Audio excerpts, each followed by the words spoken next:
يا مرحبا بك وسعيد باللقاء ديالنا انا وياك اليوم.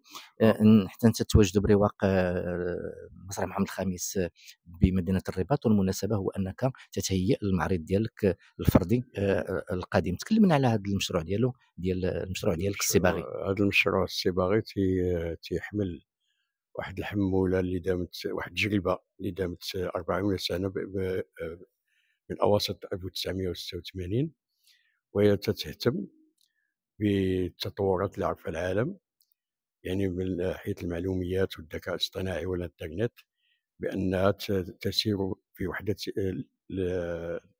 إلى وحدة أنماط العيش ديال الإنسان، وكذلك الوحدة في التفكير خصوصا مع الذكاء الاصطناعي.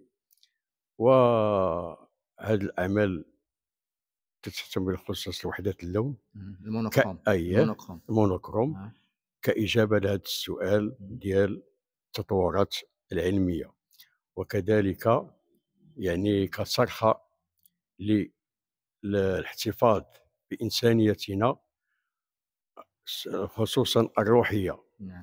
في ظل هذه التطورات اللي عرفها العالم. نعم. بالنسبه لك انت، شحال من طابلو اللي ولا لوحه اللي غادي تعرض هنا؟ المعروض 37 لوحة كلها مونوكروم، وكلها تجيب على هذا السؤال. اذا حفل الانطلاقه نتاع الحفل ديال الانطلاقه الفيرنيساج ديالك غادي يكون يوم الاثنين ان شاء الله. ما هي الكلمه اللي توجهها للمهتمين والزوار والنقاد والاعلاميين؟ والكلمة اللي تنتمنى بأن النقاد خصوصا النقاد والزوار يهتموا بهذا المعرض، ويجيو ان شاء الله باش يشوفوا هذا الشيء اللي تندير. اليوم والساعه؟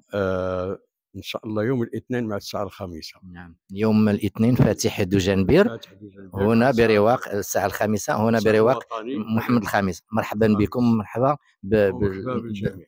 شكرا لك. بارك الله، شكرا.